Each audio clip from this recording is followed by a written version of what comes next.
Hello friends, अब हम पढ़ने जा रहे हैं क्लास 2। जो कल हम पढ़ रहे थे लीनियर पेयर ऑफ एंगल्स तक मैं आपको समझा दिया था। अब नेक्स्ट क्लास 2 है, इसमें हम पढ़ेंगे। मैं आशा करती हूँ आप सभी अच्छे होंगे और मेरी क्लास आप सभी को पसंद आई होगी। तो मैं आज आपको बताने जा रही हूँ वर्टिकली अपोजिट एंगल्स के बारे में। कल हमने क्या क्या पढ़ा था, ज़रा एक बार फटाफट से सभी लोग रिवाइज करेंगे।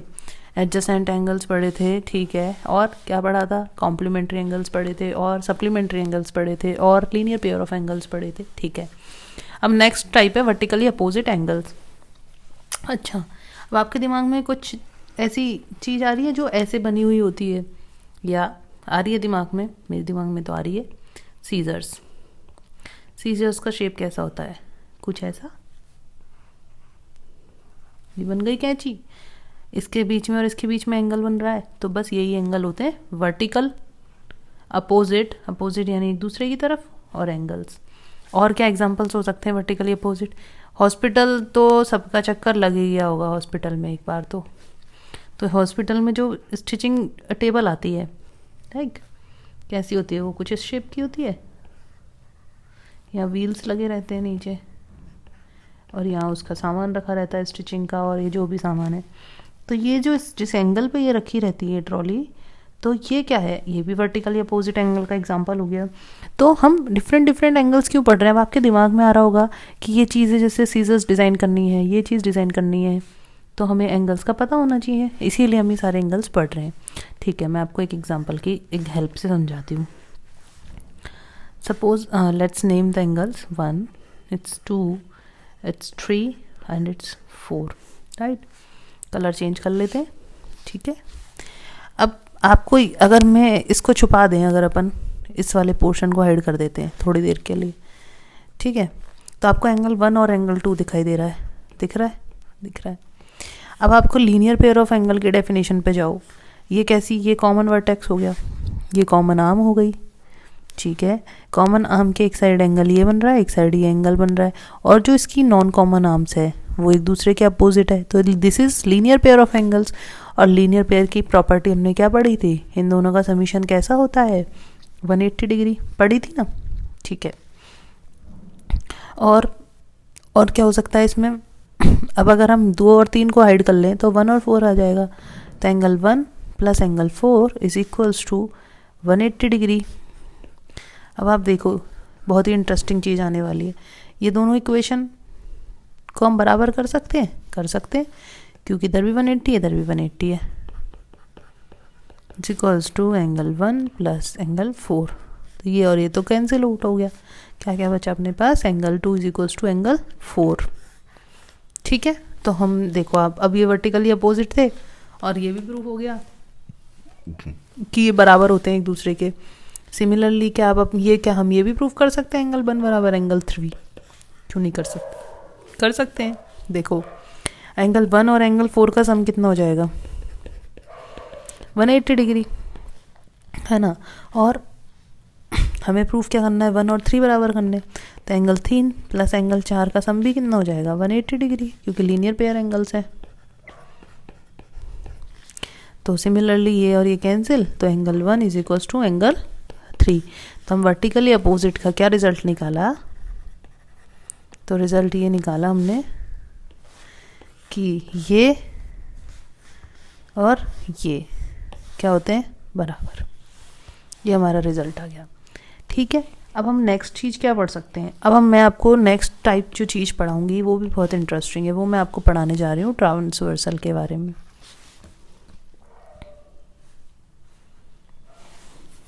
क्वेश्चन सारे एक साथ करेंगे फिर।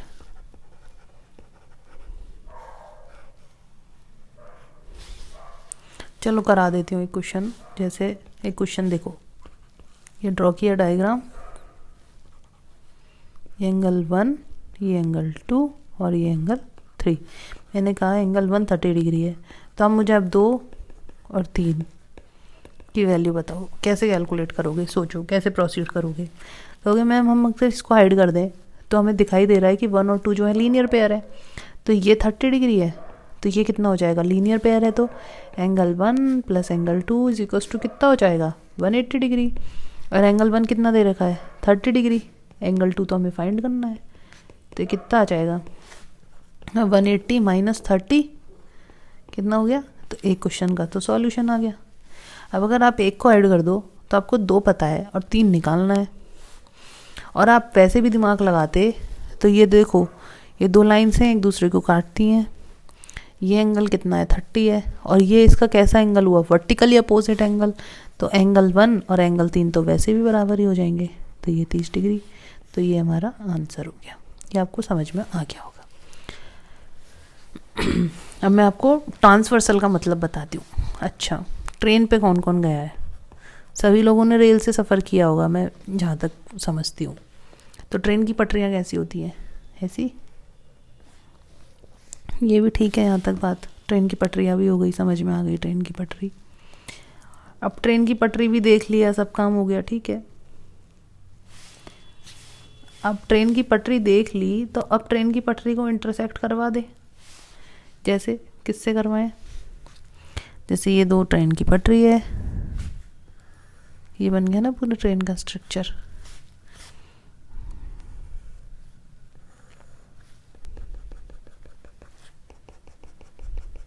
तो ये जो लाइन है इनको काटने वाली, ये काट रही है, तो इन्हीं लाइनों को क्या कहते हैं, ट्रांसवर्सल, ठीक है। अब आप देखो ये लाइन है, जैसे ये लाइन, इस लाइन को इसने तो एक ही जगह काटा, इस लाइन को अलग दूसरे पॉइंट पे काट दिया, यहाँ पे ये दूसरी लाइन है, इसने यहाँ यहाँ, तो ट्रांसवर्सल की डेफिनेशन क्या हो जाती है, द लाइंस इंटरसेक्ट करती है। अब इंटरसेक्ट का मतलब नहीं बताया मैंने, तो पहले मैं इंटरसेक्ट का मतलब आपको बताती हूँ।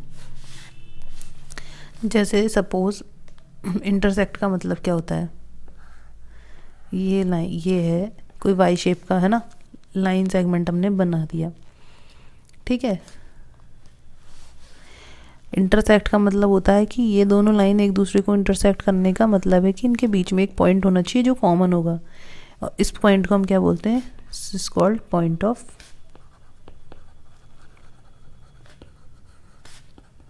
इंटरसेक्शन। समझ में यहाँ तक की बात क्लियर हो गई, ठीक है। तो ये 2 लाइन है, अब मैं कहूँ ये ट्रांसवर्सल है साहब, क्यों, क्योंकि देखो इसने इस पॉइंट पे इंटरसेक्ट किया इसको, तो ये हो गया पॉइंट ऑफ इंटरसेक्शन। हो इस लाइन को इसने इस पॉइंट पे, तो हमने इसका नाम ओ डैश कर दिया, पॉइंट ऑफ इंटरसेक्शन हो गया। तो ये जो लाइन है, एक ही लाइन है, ये अलग अलग लाइनों को अलग अलग पॉइंट पे जो है इंटरसेक्ट कर रही है, यानी कि डिस्टिंक्ट पॉइंट्स पे इंटरसेक्ट कर रही है, तो इसी की डेफिनेशन हो जाती है ट्रांसवर्सल की, क्या हो गई, the line intersect 2 or more lines at different points is called transversal, ठीक है। ये बात समझ में आ गई। अब आपने ऑब्जर्व किया ये जो ट्रांसवर्सल है कितने अलग अलग टाइप के एंगल बना रही है, देखो चलो नाम रखते, 1, ये 2, ये 3, ये 4, 5, 6, 7 और ये 8, तो टोटल हमें 8 एंगल बना रही है। एक ट्रांसवर्सल की वजह से हमारे पास 8 तरह के एंगल क्रिएट हो रहे हैं। तो 8 तरह के एंगल हम सिखाते हैं कौन कौन से, एक तो इसमें बनेंगे इंटीरियर एंगल्स, कुछ बनेंगे इसमें एक्सटीरियर एंगल्स, ठीक है, ये तो हो ही गया। अब इसमें कुछ बनेंगे करस्पॉन्डिंग एंगल, तो सबसे पहले मैं आपको करस्पॉन्डिंग एंगल ही सिखा देती हूँ। कुछ बनेंगे इसमें ऑल्टरनेट इंटीरियर एंगल्स, ठीक है। तो हम सबसे पहले करस्पॉन्डिंग एंगल सीखते हैं। आप ये देखो, ये एक लाइन है, जितना कोण ये बना उतना ही कोण ये बनेगा, तो 2 और ये 6, ठीक है। यहाँ तक की चीज़ें क्लियर है।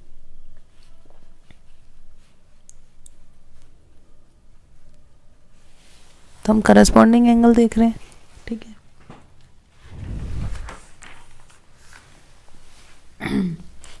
तो करस्पॉन्डिंग एंगल्स में क्या हो जाएगा हमारे, ये देखो इसमें वर्टेक्स कैसे हैं, वर्टेक्स कैसे हैं, डिफरेंट है। तो सबसे पहले हम वर्टेक्स के बारे में बात करेंगे,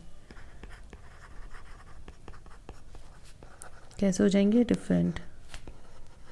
अब आप ये देखो ट्रांसवर्सल ये रही, इसके एक ही साइड है ये एंगल, तो ट्रांसवर्सल की कैसी साइड है, ये सेम साइड है, ठीक है। और पोजीशन भी करस्पॉन्डिंग है। अब ये अबव वाली पोजीशन है, तो हम पोजीशन के नाम पे क्या देख सकते हैं, अबव, ठीक है। और एक चीज़ अगर आप महसूस कर पा रहे हैं तो ये एफ शेप बनाते हैं करस्पॉन्डिंग एंगल्स। मैं आपको और करस्पॉन्डिंग एंगल जैसे ड्रॉ करके दिखाती हूँ। अब आप इसमें ये कंडीशन चेक कर लो, तीनों वर्टेक्स कैसी है, डिफरेंट है, ठीक है, ट्रू। ट्रांसवर्सल की कौन सी साइड है, सेम साइड है, ट्रू। पोजीशन कैसी है इनकी, बिलो, लेकिन सेम है, दोनों की पोजीशन बिलो आ रही है। तो हम करस्पॉन्डिंग एंगल्स में किस किस एंगल्स को बोल सकते हैं, तो angle 2 is equals to angle 6, right. Angle 1 is equal to angle 5 भी बोल सकते हैं, और angle 3 is equals to angle 7 बोल सकते हैं, और एंगल 4 बराबर एंगल 8 बोल सकते हैं। शायद यहाँ तक की बातें आप सभी को समझ में आ चुकी होगी। अब मैं आपको नेक्स्ट एंगल जो पढ़ाऊँगी वो मैं आपको पढ़ाऊँगी ऑल्टरनेट इंटीरियर एंगल्स। नेक्स्ट इसके क्या अपने पास, इसको कैसे पहचानेंगे,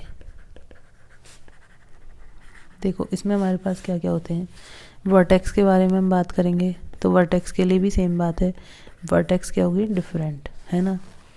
और ये ट्रांसवर्सल के अपोजिट साइड होंगे, सबसे पहली बात तो, क्योंकि ऑल्टरनेट आ रहा है ना, तो अपोजिट साइड होंगे, ठीक है। अब मैं आपको बताती हूँ उस डायग्राम में, अपना डायग्राम कहाँ है,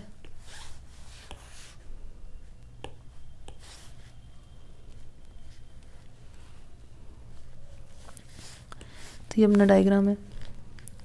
अब आप इसमें देखो, इसका कुछ पोर्शन लेते हैं अपन, ये वाला,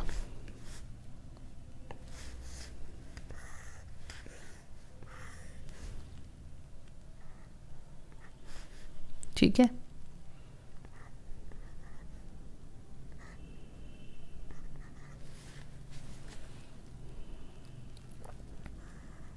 वर्टेक्स कौन सा है, एक ये वर्टेक्स है, ये वर्टेक्स अपोजिट है, ठीक है। और ट्रांसवर्सल के अपोजिट साइड ये ट्रांसवर्सल है, तो ये एंगल और ये एंगल दोनों अपोजिट साइड है, ठीक है। तो ये दोनों एंगल कैसे होते हैं, इक्वल होते हैं। और कौन से हो सकते हैं अपने पास ऑल्टरनेट इंटीरियर एंगल्स में, think, okay, I will draw it for you.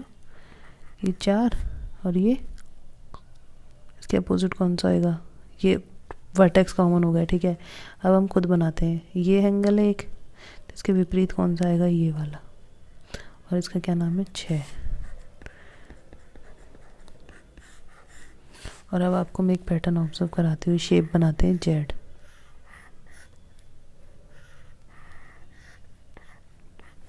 ठीक है। ये समझ में आ गया होगा आप सबको। तो हमने अल्टरनेट इंटीरियर एंगल्स के बारे में भी पढ़ लिया।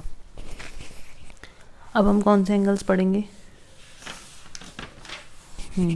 और ये जो सबसे पहले इम्पोर्टेंट बात है एक और इनके बारे में, कि ये 2 लाइनों के बीच में लाई करते हैं। अब आप देख लो 3 4 5 6, ये 2 लाइनों के बीच में लाई कर रहे हैं, तो लाई बिटवीन 2 लाइन्स, ठीक है। यहाँ तक की बात क्लियर हो गई। और जेड शेप बनाते हैं, ये समझ में आ चुका है, ठीक है। तो हमारे पास कौन कौन से एंगल्स आ चुके हैं, हमने करस्पॉन्डिंग एंगल पढ़ लिए, ऑल्टरनेट इंटीरियर एंगल्स पढ़ लिए, है ना। और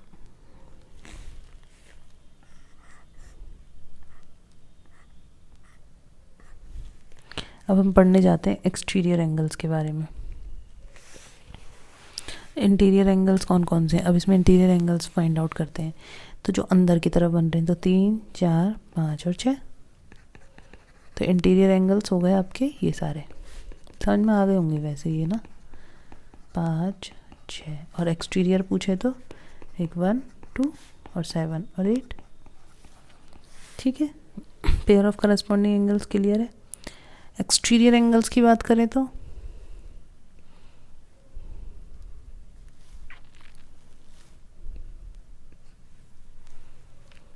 जो एक्सटीरियर एंगल्स होंगे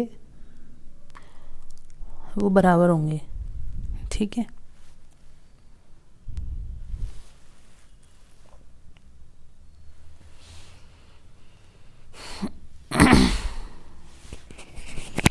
अब हम कुछ थ्योरम्स हैं जिसके बारे में मैं आपको बता सकती हूँ। अब मैं आपको जो है थ्योरम बताने जा रही हूँ, ठीक है। अब आप थ्योरम देखो कैसे है, थ्योरम देखो, नई थ्योरम सिखाती हूँ आपको। थ्योरम क्या कहती है आपकी, चलो नया डायग्राम ड्रॉ कर देते हैं।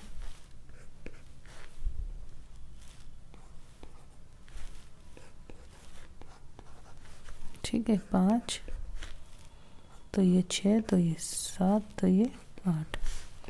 अब आप खुद देखो, एंगल 1 और एंगल 3 की वैल्यू कितनी हो गई, 180 डिग्री। ठीक है, ये बात क्लियर है ना। और एंगल 3 और एंगल 8 इज इक्वल्स टू है क्यों है, क्योंकि ऑल्टरनेट एंगल्स हैं, ऑल्टरनेट तो है और कैसे, इंटीरियर, इसलिए बराबर हो गए, ठीक है। नेक्स्ट, तो हम क्या कह सकते हैं, angle 1 plus angle 8 is equals to 180 degree हो जाएगा, ठीक है। तो इसका मतलब, अब आप ये दोनों एंगल देखो, ये ट्रांसवर्सल की कैसी साइड है, ये ट्रांसवर्सल के सेम साइड पर है, इतनी बात भी समझ में आ गई। और इंटीरियर भी है, ये भी समझ में आ गया। और इम्पॉर्टेंट बात ये कि दोनों एंगल्स का सम 180 यानी कि दोनों एंगल सप्लीमेंट्री होंगे। तो रिजल्ट क्या बना, अगर दो पैरेलल लाइन है और इनको कोई ट्रांसवर्सल काट देती है, काट दिया, फिर उसके बाद क्या होगा, तो ईच पेयर ऑफ, कौन से पेयर, कौन से एंगल्स के, इंटीरियर एंगल्स, तो इनका क्या होगा, कौन से एंगल्स जो कि सेम साइड पर हैं, किससे सेम साइड पर है, ट्रांसवर्सल की सेम साइड पर है, तो उनका कैसा नेचर हो जाएगा, they are supplementary in nature. समझ में आ गई ये वाली बात। इसी तरह से हम कह सकते हैं एंगल 3 और एंगल 6 का सम भी 180 डिग्री आ जाएगा, ठीक है। ये बात क्लियर है आई थिंक सब आपको। हमने अल्टरनेट इंटीरियर एंगल इक्वल कर लिए, है ना।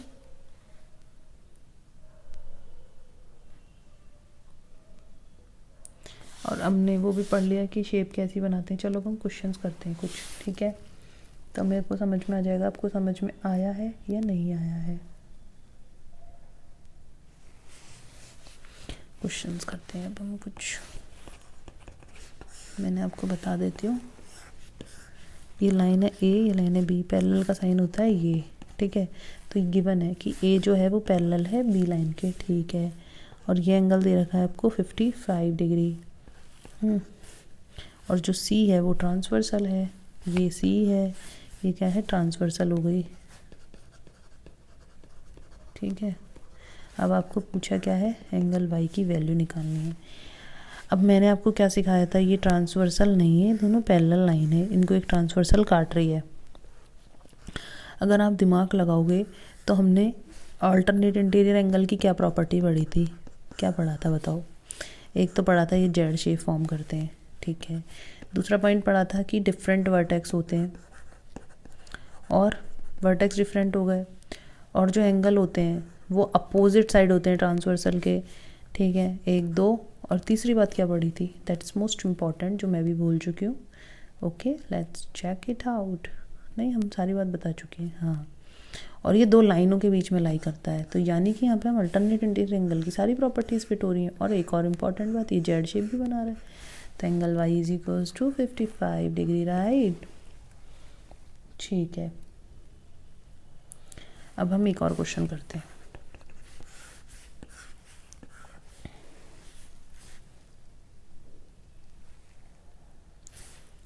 ये एंगल 1 है, ये एंगल 2 है, और ये टी ट्रांसवर्सल दे दिया आपको, और ये दोनों लाइन है, इनके बारे में हमें भी कुछ पता नहीं है, सिर्फ हमें ये गिवन है कि ये दोनों लाइन है,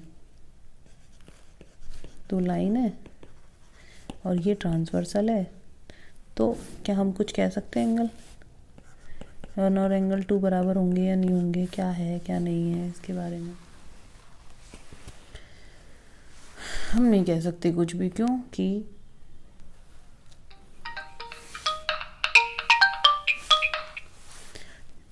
अभी इस क्वेश्चन के बारे में हम कुछ कह नहीं पाएंगे। क्यों नहीं, हाँ ऑब्वियसली जब ये दोनों लाइंस पैरेलल नहीं है तो ये एंगल बराबर नहीं हो सकते। ठीक है, अब आगे की क्लास में मैं आपको नेक्स्ट, हम इस चैप्टर हमारा ओवर हो चुका है, इसके हम क्वेश्चंस डिस्कस करेंगे। Okay, till then thank you, bye bye, have a good day.